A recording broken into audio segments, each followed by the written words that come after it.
Hello and welcome to the EduTalk series hosted by Biotone, Biotone EduPartner School Program, and massage industry experts. With the continued interest and popularity in the EduTalk series, Biotone continues to support virtual learning and building massage community by connecting you with industry experts who share their knowledge and expertise not only for class discussion, but career success. Today's expert is Michelle Plummer, who began her diverse health career in 2007 and has continued to follow her passion for learning by earning multiple licenses as a medical massage therapist, holistic nutritionist, personal trainer, with added certifications,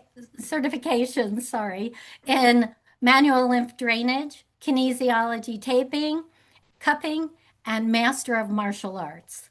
Let's listen and learn as Michelle discusses post-op benefits of medical massage when combined with manual lymph drainage, MLD. Michelle explains how medical massage and gentle stroke MLD techniques, when applied to post-op areas, stimulate the lymphatic system to flush excess fluids and toxins from the body to reduce swelling, inflammation, and pain for ultimate healing outcomes. And thank you everyone for joining us. Appreciate you having your video and sound off. Feel free to chat questions or comments during the presentation, which Michelle will answer at the end. And with that, welcome, Michelle. I'm going to help you out with your PowerPoint, but the screen is all yours, and let's start. Good evening, everyone. Thank you so much for joining today. And I'd like to personally thank EduTalks, Biotin, and Donnell, who graciously put this whole system together to inform people out there what happens when you have post-surgical care using the manual lymphatic drainage methodology. Next.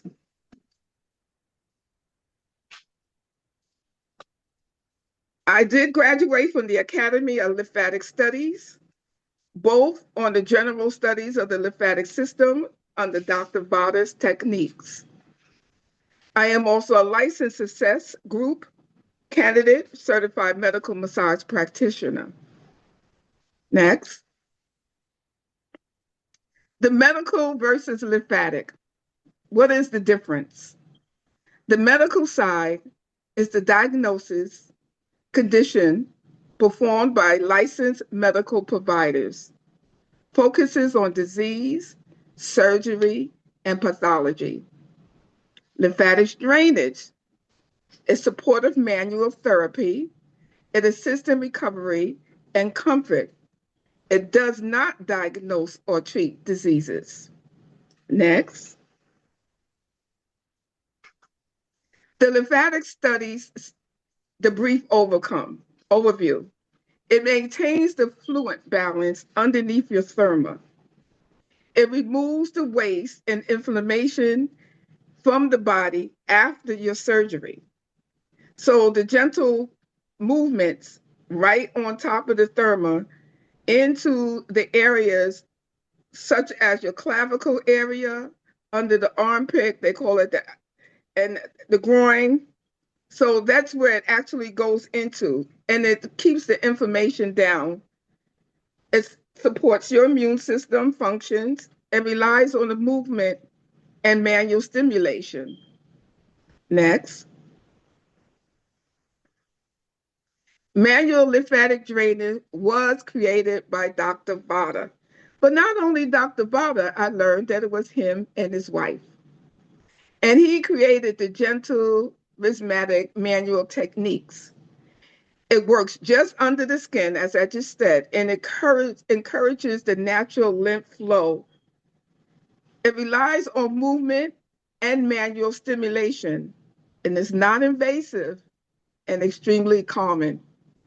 So when people think that they're getting a manual lymphatic drainage, I notice when they come in, they're a little bruised. And they say, I feel so sore today, Michelle. I can't really be touched. It's going to hurt. I said, no, I'm not going deep. I'm just going to be smoothing you out. It's almost like, it's like a gentle flow, a gentle flow. And it shouldn't hurt. After the after effects, it's actually very common, and they usually feel 90 or to 100% better once the techniques are performed. Next,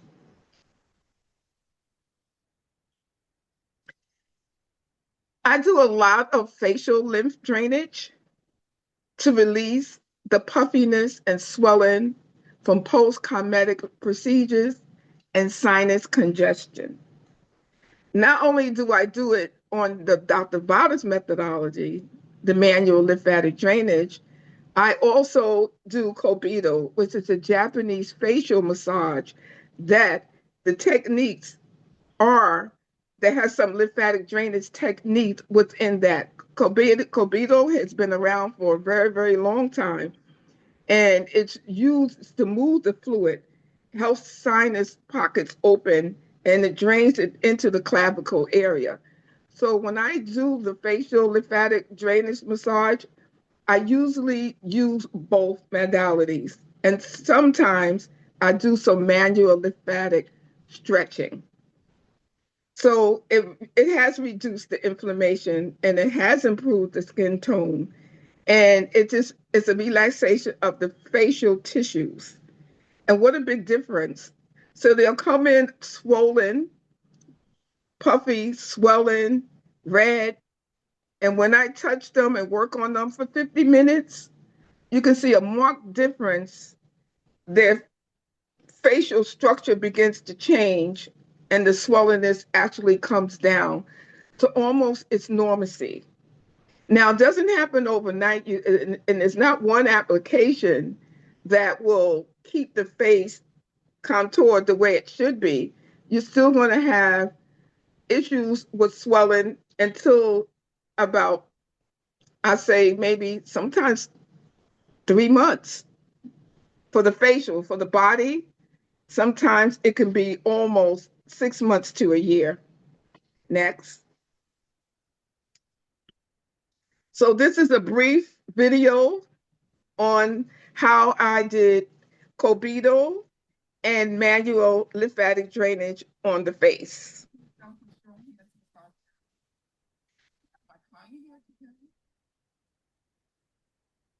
And she actually had a lipome reduction on her chin, on her neck.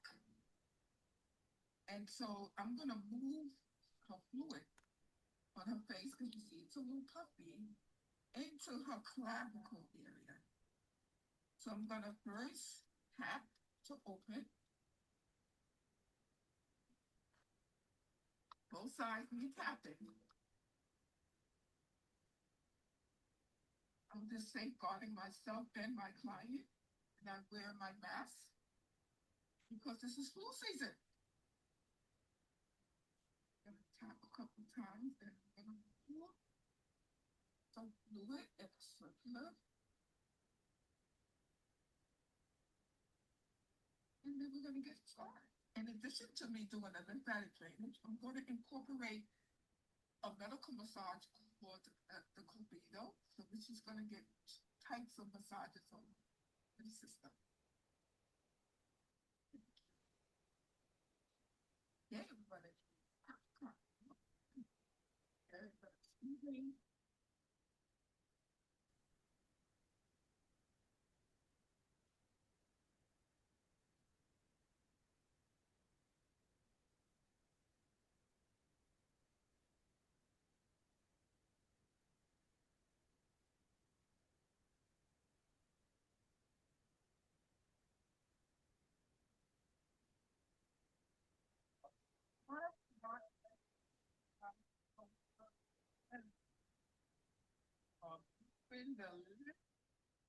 fluid underneath the derma. Clavicle, where the drain is. And there's no pain involved. I wonder if there's a way to turn this up.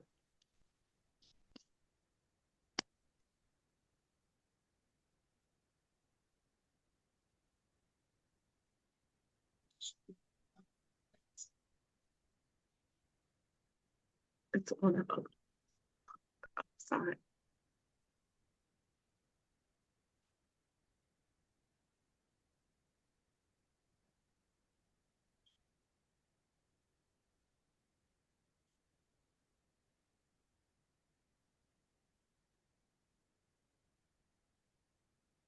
What's it?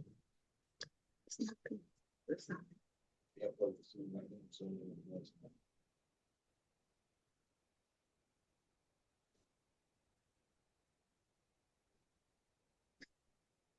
I know what you mean.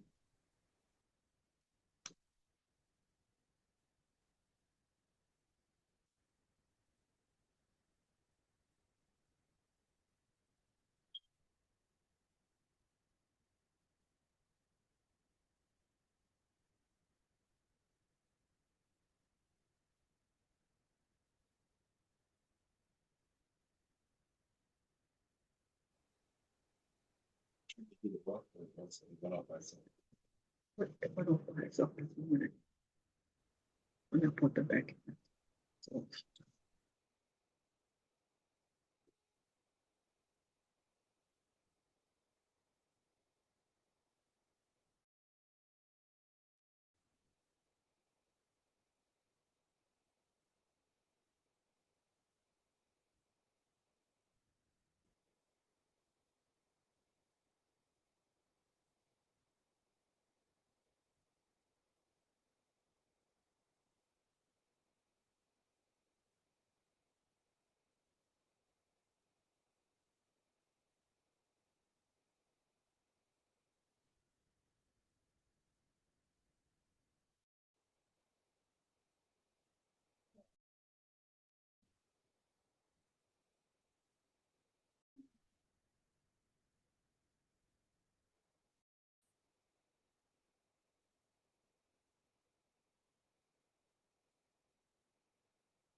sounds like everyone wants me to speak while I'm working on the face, and hopefully they can hear me. One gentleman asked me, why did I tap the clavicle area? It's just open it up for better drainage, something I learned in Cobito.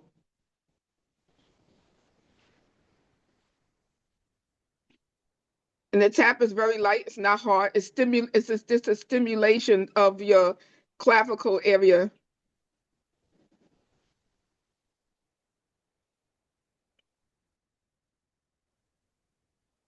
She had surgery right under her chin, right across the neck area.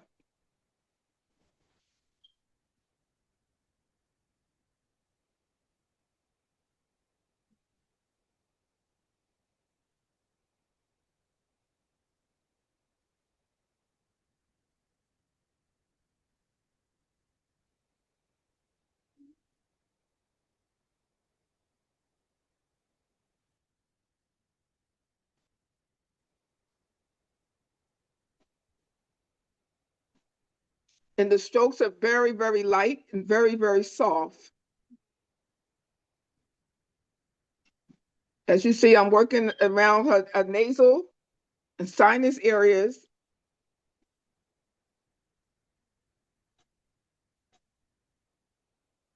When the procedure was done, her face was half the size.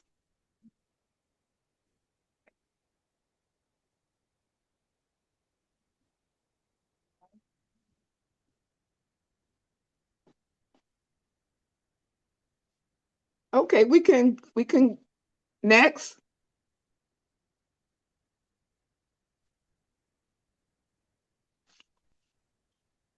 Okay, so that was the face. Then you have the arms and your legs, and it reduces the swelling and improves the circulation. Then you have your chest, supports your lymph flow near the axillary, which is under your armpit.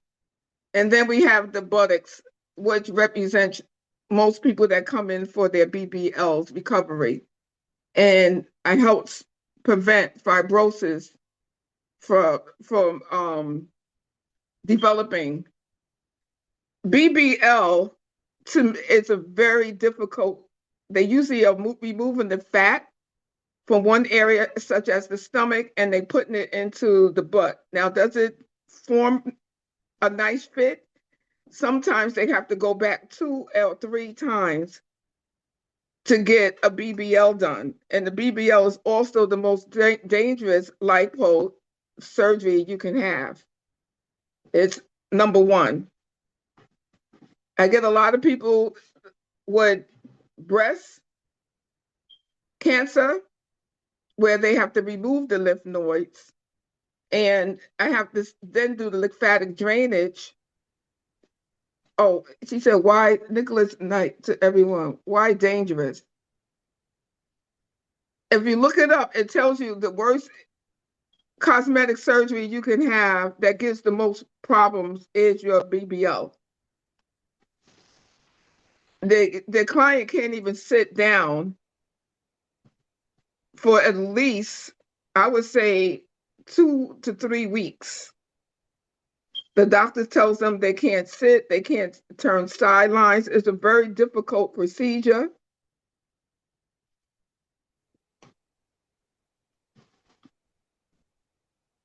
And a lot of people are getting it removed for some reason or another. I'm not sure why. I think because it doesn't look good after a while. It starts getting lopsided. Or they may not, in my opinion, they may not have the quadriceps to hold what was put into them. Some BBLs are nice and small, and it's fitting to the structure of the body, and some are so over the top that it begins to drag them. Next. The tummy tucks are very, very prevalent. I see a lot of tummy tucks. It's something, especially mommy makeovers. They're coming in, and I mean, it actually looks good after a while once it all heals up. And it's just a surgical removal of the excess skin. And there's some muscle repair, but that also requires a physician. So they repair the muscles right over the belly button. They change the belly button, and then they remove the fat from underneath. And they usually have an incision going from the left to the right hip. So when you're doing your lymphatic drainage massage, you can't massage over that line. And when you do the massage over the line, you have to send it down to your under your armpit. When you do under the line, you can send the fluid down to your groin area. Next.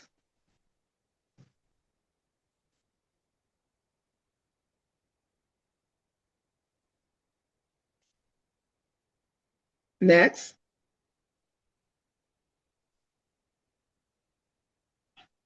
So this is what a client or a patient goes through: post-surgical swelling. they have fluid retention, inflammation, they have the recovery support, and then the lymphedema. The swelling I see in my office could be black and blue, or depending on what type of surgery they had. Definitely fluid retention. When the capillaries are being disturbed, and we have millions of capillaries under our therma, the body is saying, where are you? And then the fluid builds up because there's spaces in between the therma and your capillaries. So the buildup of fluid we have to get rid of. That's why we have those ports, whether it's your clavicle, whether it's under your armpit, whether it's in your groin area, sometimes in your phalanges when you're doing legs behind the knee. You have to get rid of those fluids to keep it from fibrosis developing, which is a hardening underneath the therma. Next. There are some contraindications, and it doesn't happen to everyone, but I can tell you if the client is going for a lipo massage, tummy tuck, breast lift, and they go different places, maybe outside of the country, there's been an uptick in infections reported in the ER rooms. I've been speaking to a lot of doctors because I'm seeing a lot of infections because everybody wants to do it, but they need to pay for what it is and they want to go cheap. So we have these shops set up, and I won't mention certain areas. You know, there are areas in Miami and certain places around the country that would do it for a very, very cheap price. And when you don't have a lot of money and you need to have it done, you have to face the contraindications that come along with it. So what I'm told is that they usually get septic, they get infected, they have blood clots.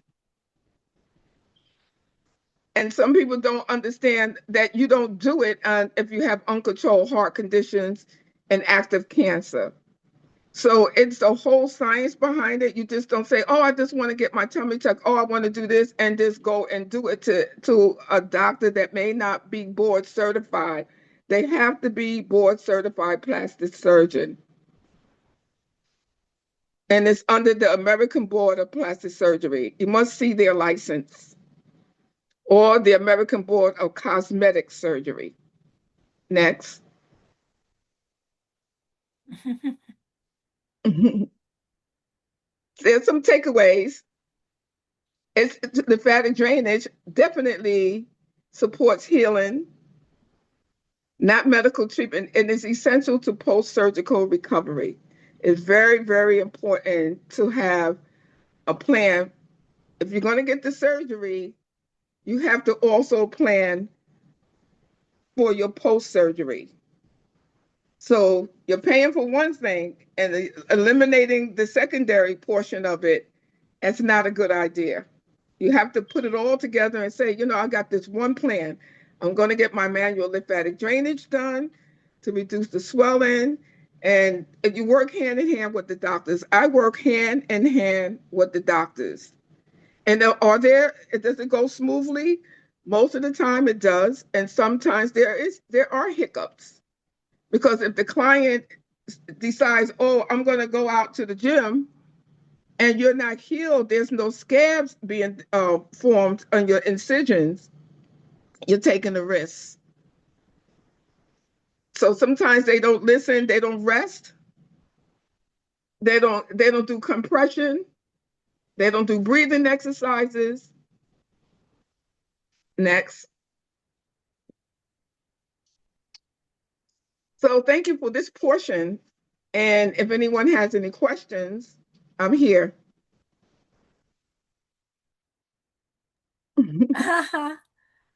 Okay. Thank you, everyone, for bearing with me. Um, Every time I tried to raise the volume during the video, it would pause the video. So I want you to know you'll receive a follow-up email with the presentation tomorrow, and you can adjust the volume on your computers or phones. I did see a lot of chats come in, and I learned that I couldn't check the chats while I was running the PowerPoint. So thank you for working through that with us. And Michelle, that was great that you started speaking through the video. Now I Hmm. saw a lot of chats come in, and yes, sorry about the sound again, everyone. Um, Tomorrow, you'll be able to hear it at the volume on the device you're using.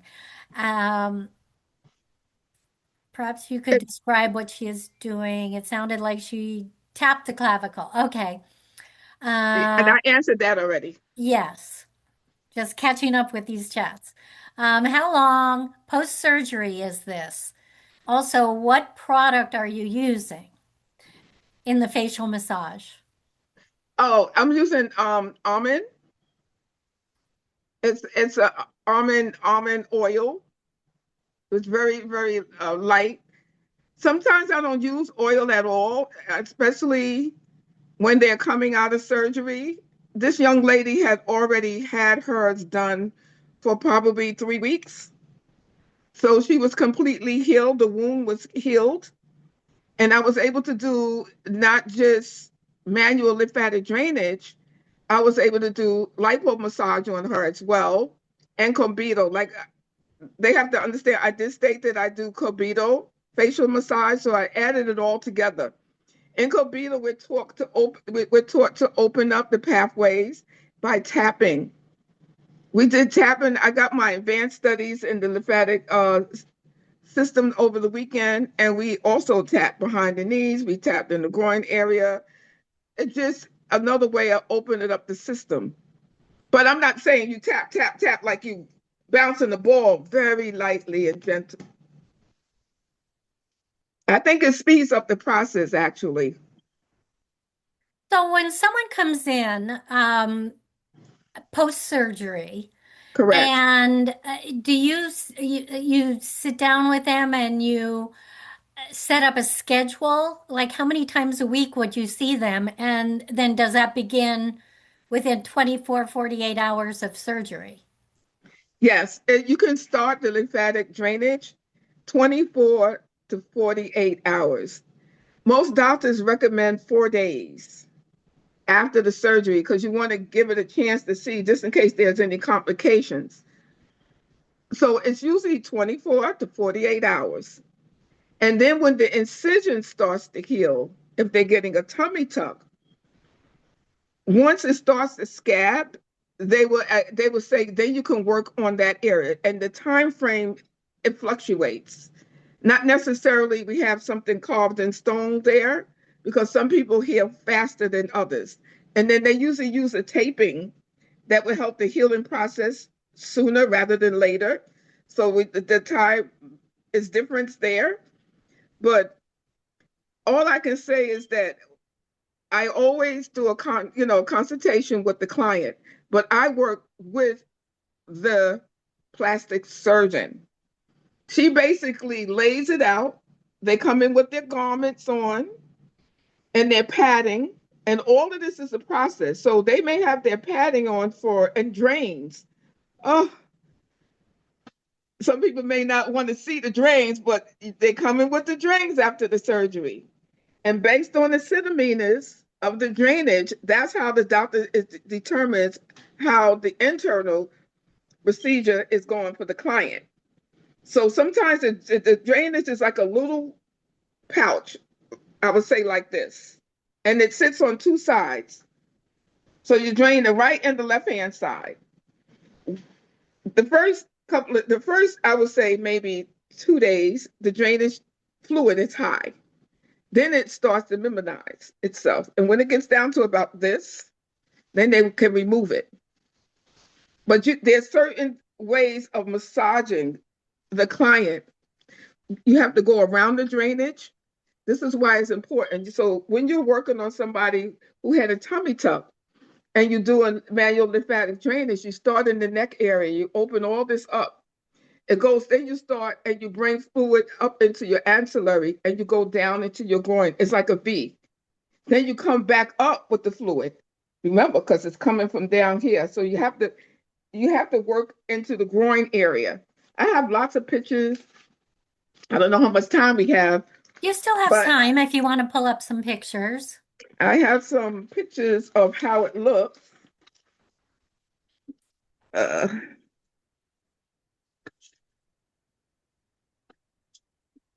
woo-hoo. Now look at this. Can you see it?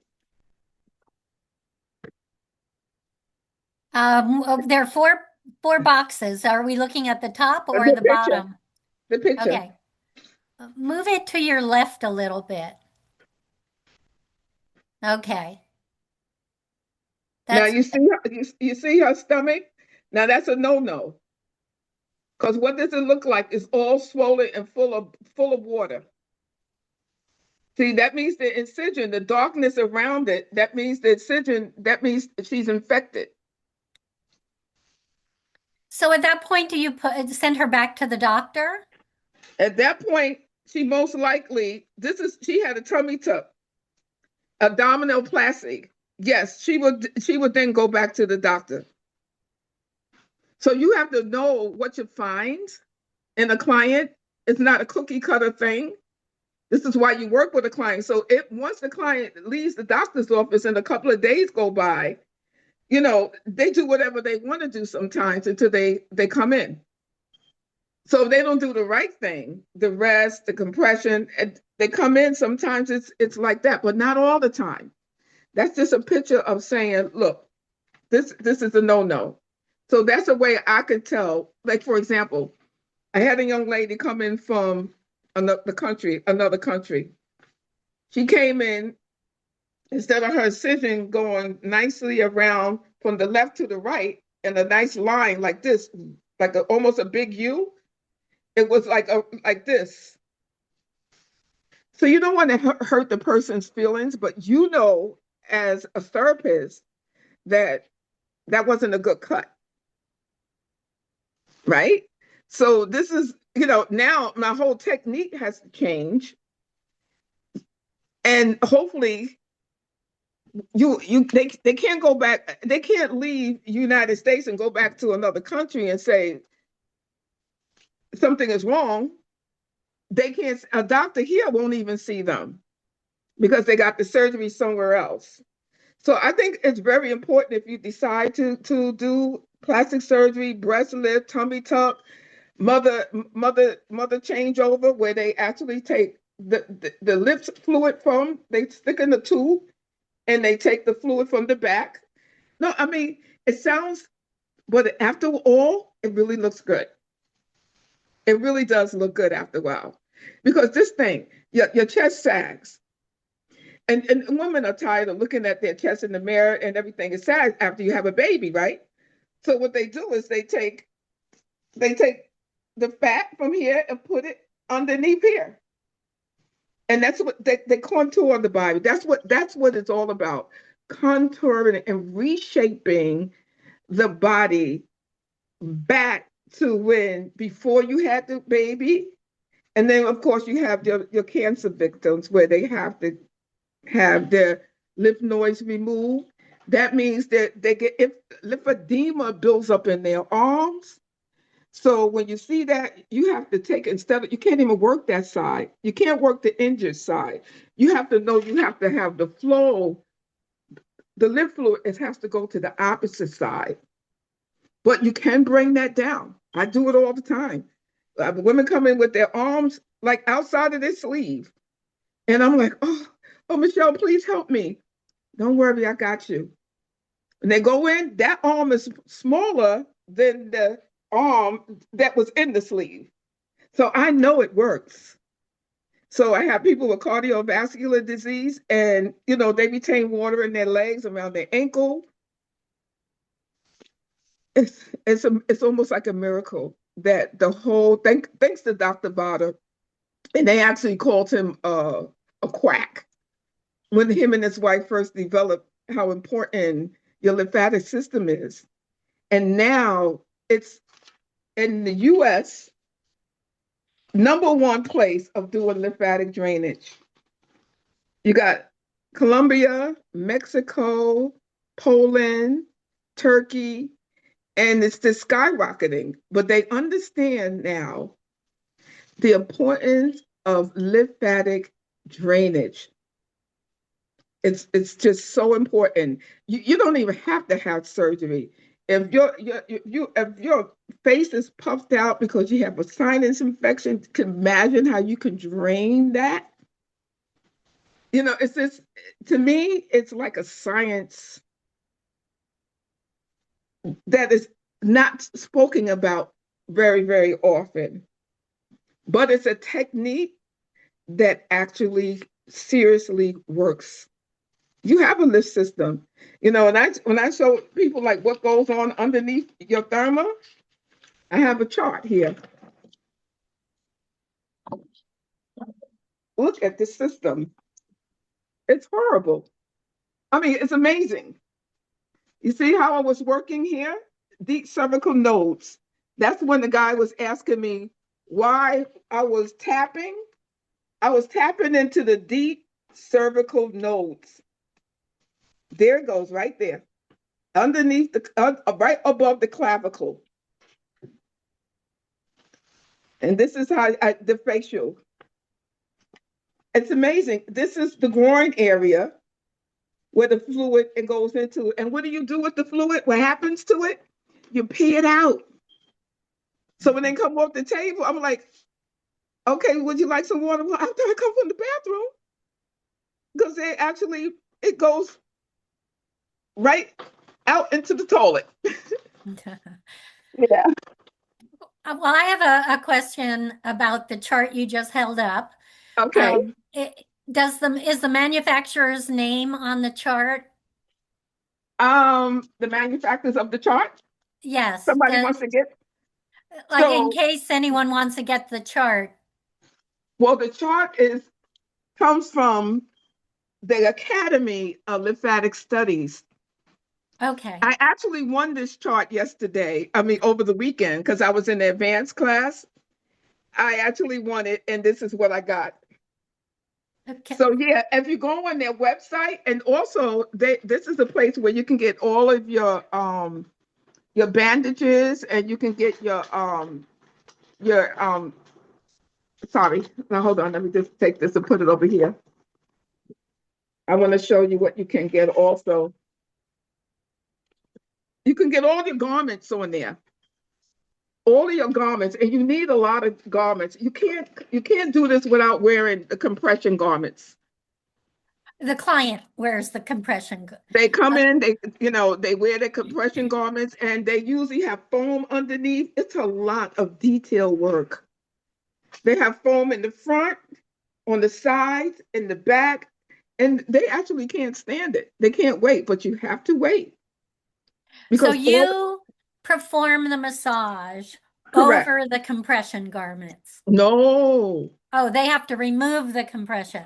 you Okay. have to remove the compression garments because I'm skin, hand to skin.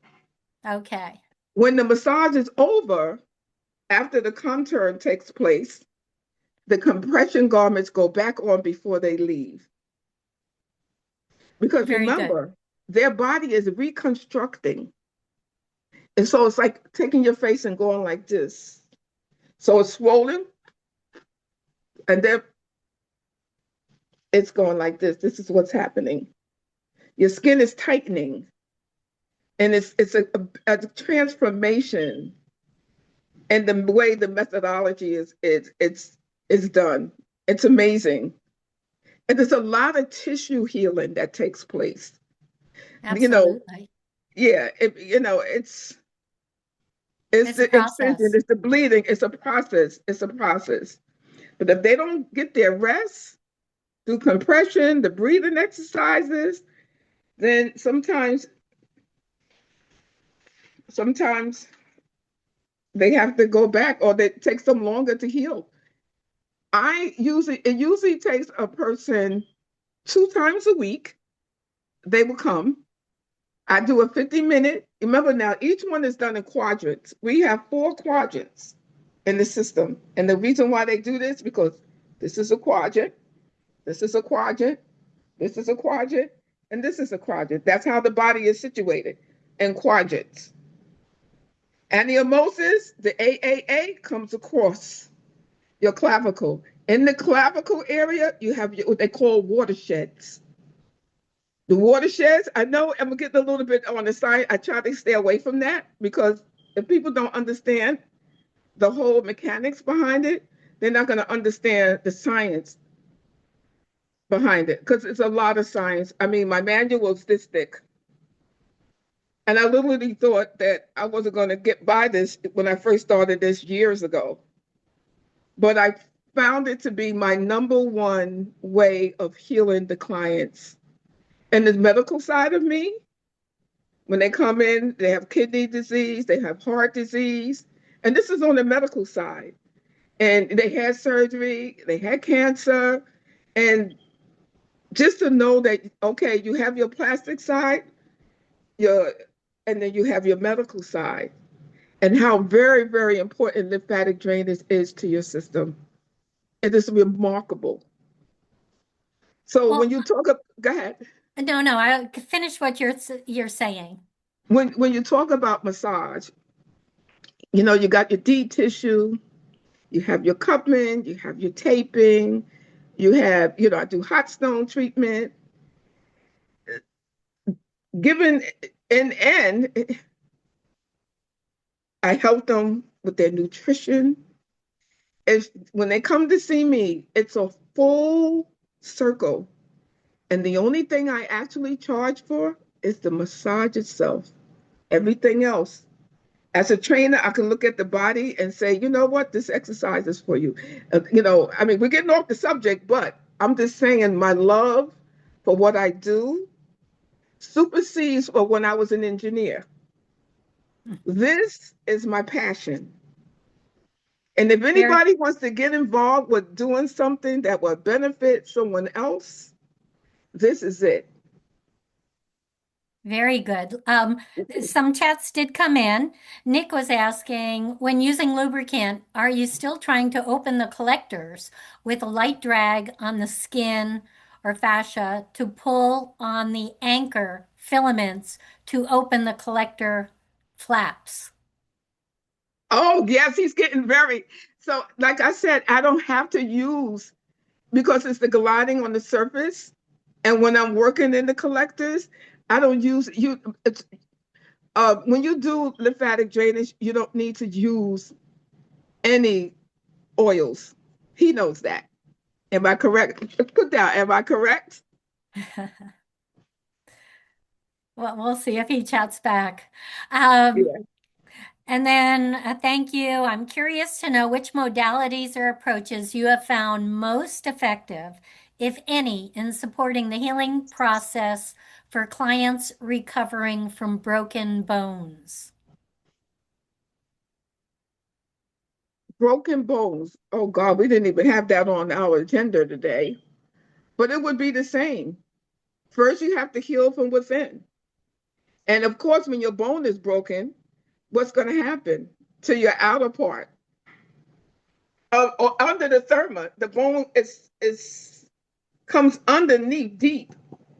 So you're going to take care of the upper layers of the bone, the bony landmarks. So if you break, I'll say, let me give, this is a perfect example. So when someone comes in and they had a knee replacement, because the knee is your patella, it's your bone, right? Or your hip, you have the greater trochanter bone, your hip is replaced. Yes, I'll get the swelling down the same way as plastic surgeons come in. You're still going to have swelling. But the breakage of the bone, the swelling is longer because we have to heal the bone. And while the bone is healing, it can take months.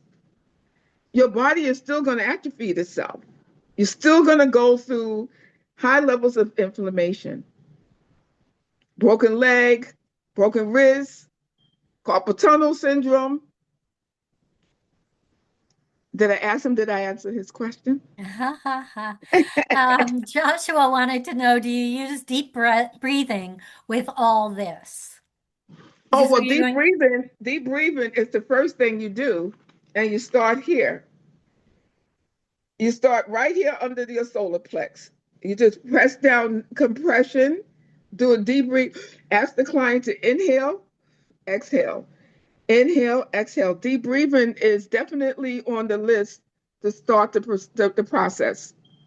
Very good question. I give him thumbs up. He's reading.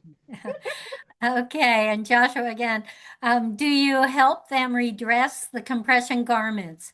Is that considered part of the treatment time? I could see how that may take a lot of time and scheduling.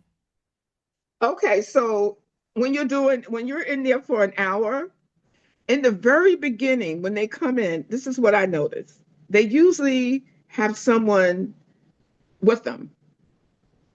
And that person helps them with the pads and everything while I'm cleaning up the area.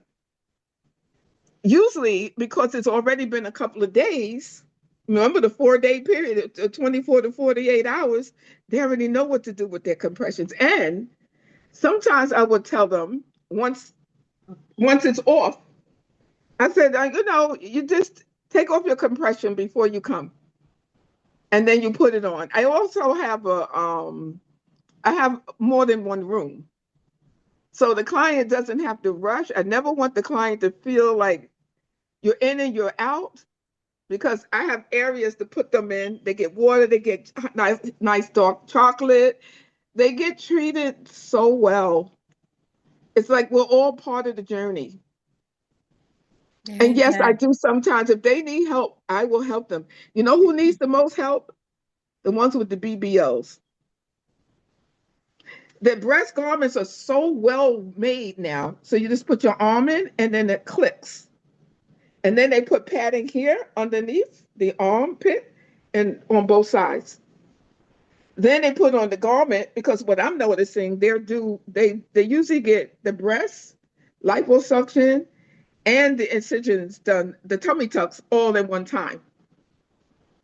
So when they first come in, they're literally like this, bent over.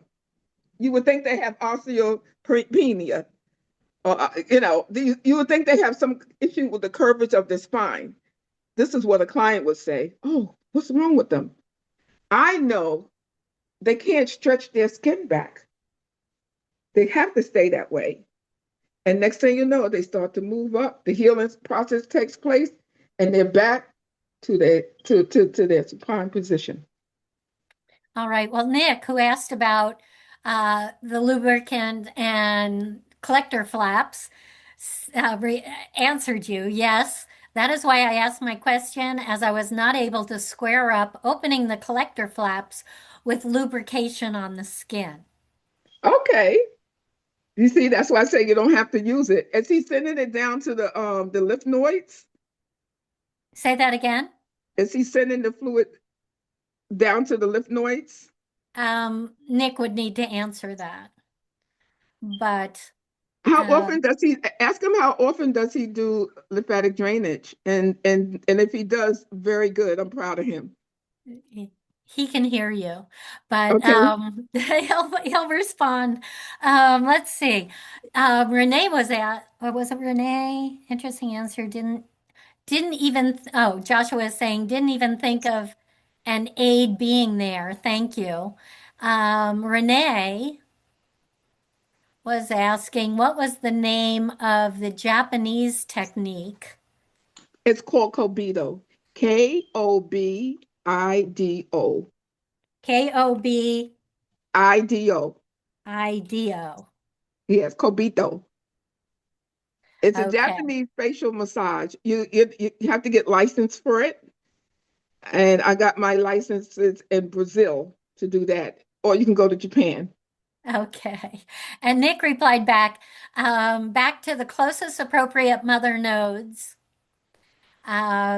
several times a week. So Uh, he's the one that asked about the collector flaps and the lubricant, and you asked okay.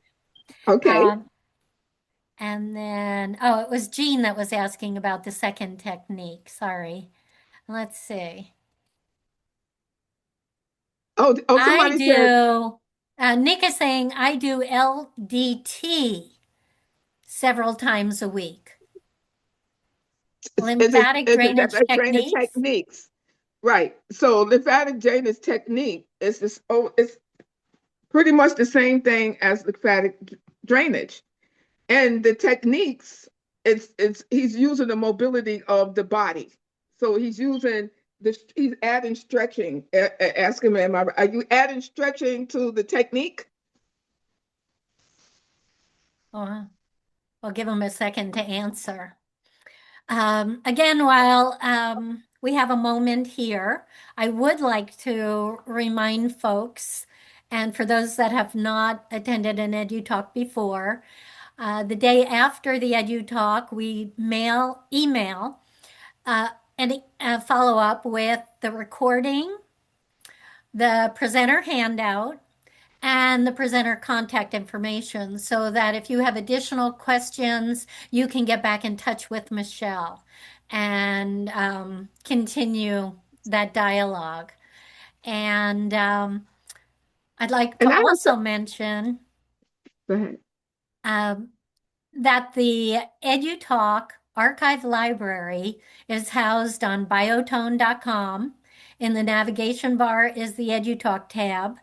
And there are over 5 years of EduTalks in the archive library with different presenters, some covering the Vater technique and even cupping for lymphatic drainage.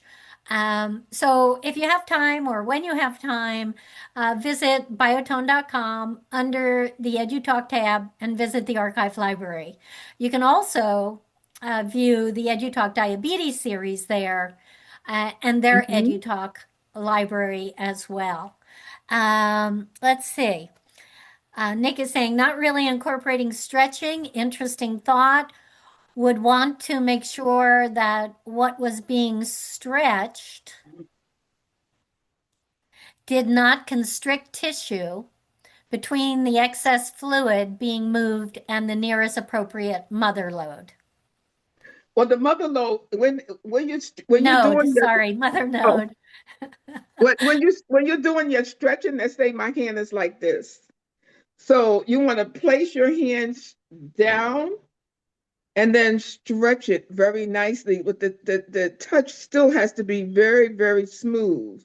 Can you raise your hands up Mhm. because we can't see that? So this is let's say this is the body here. So what I do is I'll stop it here. So this is my stop way. And then I'll stretch and I'll stretch. And still with a light pressure?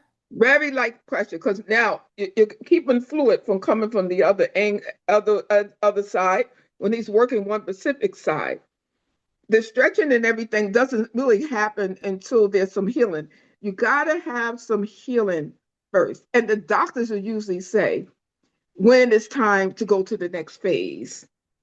You as a therapist knows, but then you want to get the okay so you can be on the same page. Are we referring to stretching the superficial tissues or the deeper tissues? The superficial tissues, Okay. because the deeper tissues haven't really healed yet. All right.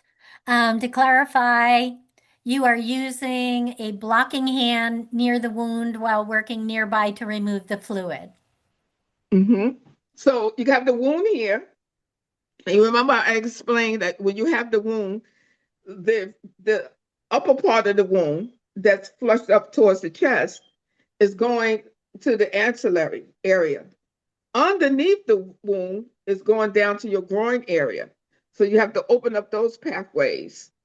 When you have somebody that's doing both, it goes from under the armpit down to your groin area and then back up again. So the adipose AAA, when somebody has the breast cancer and it's affected the right hand side, the right hand is the damaged side. You want to pull the fluid to the side that's good, which would be the left side. and then Oh, proceed on with the normal techniques of the upper lymphatic drainage process. Oh, I just love the way they come in with all these terms. Come on now. okay. Well, Virginia is asking, I also do lymphatic drainage, and it is amazing work. I am still learning, and this has been good, valuable information. Well, it's not a question, but a comment. Thank you, Michelle, and Donnell as well. And a lot I of want to say thank something to yous. Donnell. I mean, I want to say thank you to the young lady that says that she's doing lymphatic drainage. Yes, Um, Virginia. Virginia, ask her where is she located? Uh, she'll have to answer back. I'm While in Oh, we're okay. waiting for I'm I'm that, in and I'm in what? Chattanooga, Tennessee. Oh, okay. Okay. How you doing? I'm fine. How are you? Okay. Look, I want you to look. Did you graduate from the Academy of the Lymphatic Studies? Because they're very science driven. No, but I did training and we used the method in Okay. my training. Okay. Dr. Bada. Okay. Yeah. Yes. All Okay. right.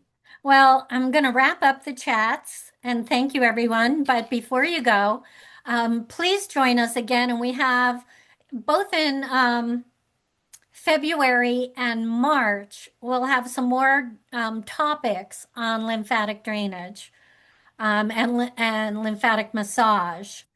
So upcoming on February 10th, we have Melissa Martini, Hmm. grief in a massage therapy practice.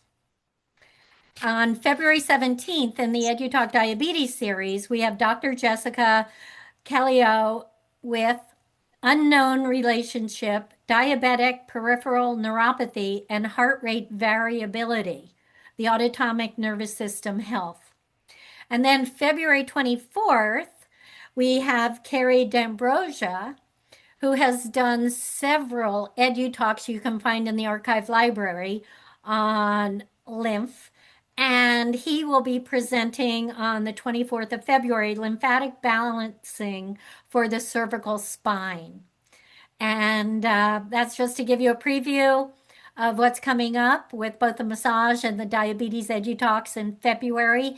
Please watch Okay. your inbox for invitations, or when you're on biotone.com, again, RSVP form, archive library is under the EduTalk tab for both series.